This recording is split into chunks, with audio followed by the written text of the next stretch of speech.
Assalamualaikum warahmatullahi wabarakatuh. Selamat berjumpa kembali anak-anak Bapak sekalian. Dalam pembelajaran daring kali ini, kita akan membahas tentang bab 3, yaitu materinya Khulafaur Rasyidin sebagai cerminan akhlak Rasulullah Shallallahu Alaihi Wasallam. Anak-anak Bapak sekalian, dalam pertemuan kali ini, indikator pencapaian kompetensi atau IPK yang harus kita capai adalah sebagai berikut. Yang pertama, siswa memahami apa yang dimaksud dengan Khulafaur Rasyidin. Yang kedua, siswa bisa membedakan mana sahabat Rasulullah yang termasuk Khulafaur Rasyidin. Dan yang selanjutnya, siswa bisa menjelaskan proses pengangkatan Khulafaur Rasyidin. Oke, anak-anak Bapak sekalian, Bapak harapkan setelah mengikuti pembelajaran ini, anak-anak Bapak sekaliannya bisa menguasai IPK tersebut. Langsung saja kita simak cuplikan video berikut.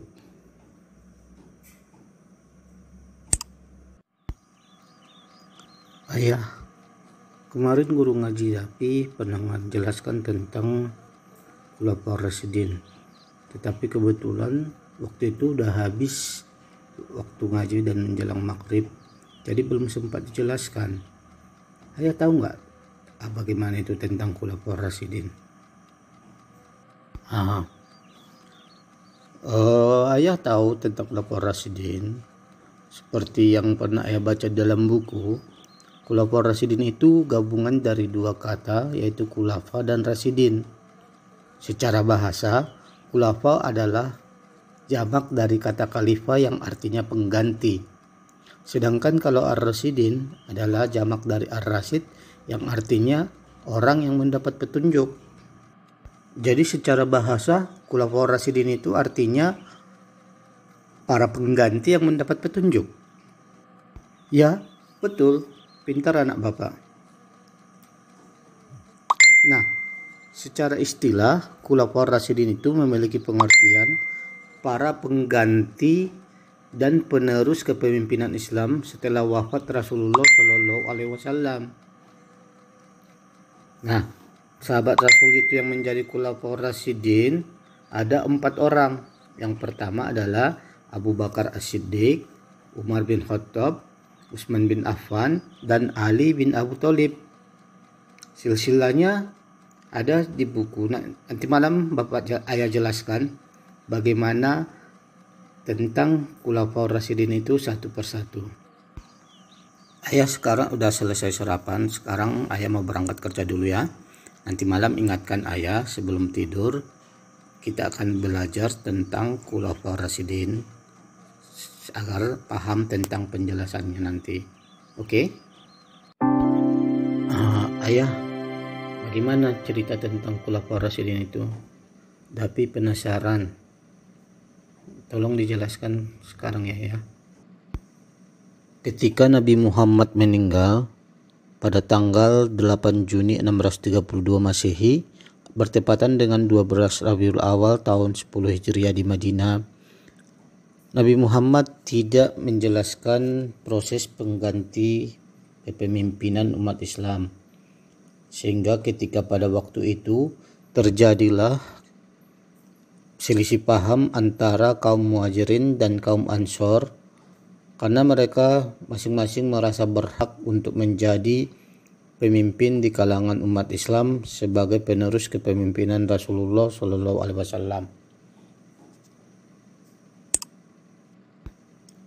Akhirnya diadakanlah musyawarah antara kaum Ansor dan kaum Muhajirin yang dilaksanakan di sebuah balai pertemuan yang bernama Saqifah Bani Sa'idah. Kaum Ansor menawarkan Sa'ad bin Ubadah sebagai khalifah dari golongan Ansor. Kemudian Abu Bakar menawarkan Umar bin Khattab dan Abu Ubaidah sebagai khalifah.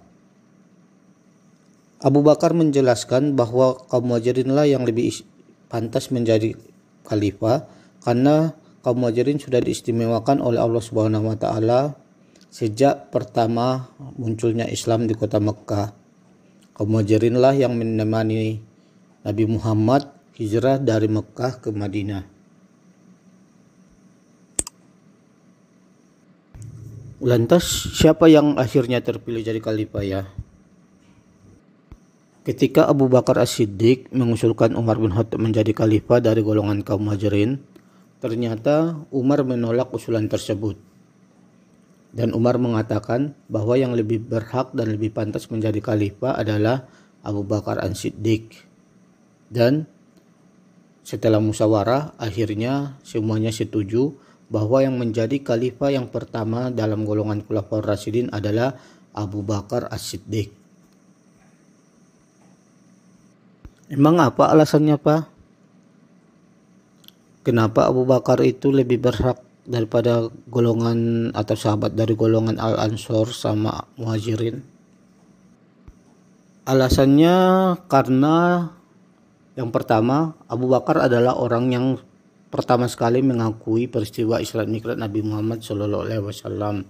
Yang kedua, Abu Bakar adalah orang yang menemani Nabi Muhammad SAW berhijrah dari Mekah ke Madinah. Yang ketiga, Abu Bakar adalah orang yang sangat gigih dalam melindungi orang yang memeluk agama Islam.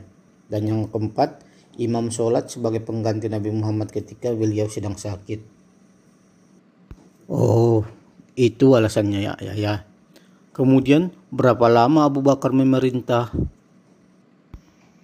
Abu Bakar memerintah kurang lebih selama 2 tahun.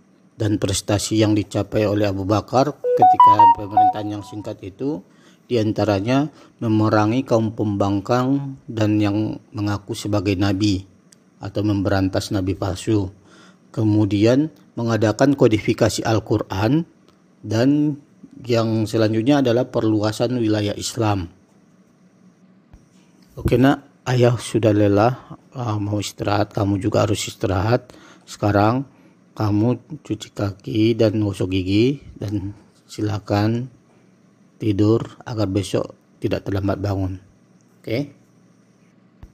Iya ayah, besok lanjutkan lagi cerita tentang Khalifah Khulafaur Rasyidin yang lainnya ya ayah. Nah, sekarang Dapi tidur duluan. Nah, demikianlah cuplikan video tentang Khulafaur Rasyidin yang khususnya Khalifah Abu Bakar As-Siddiq.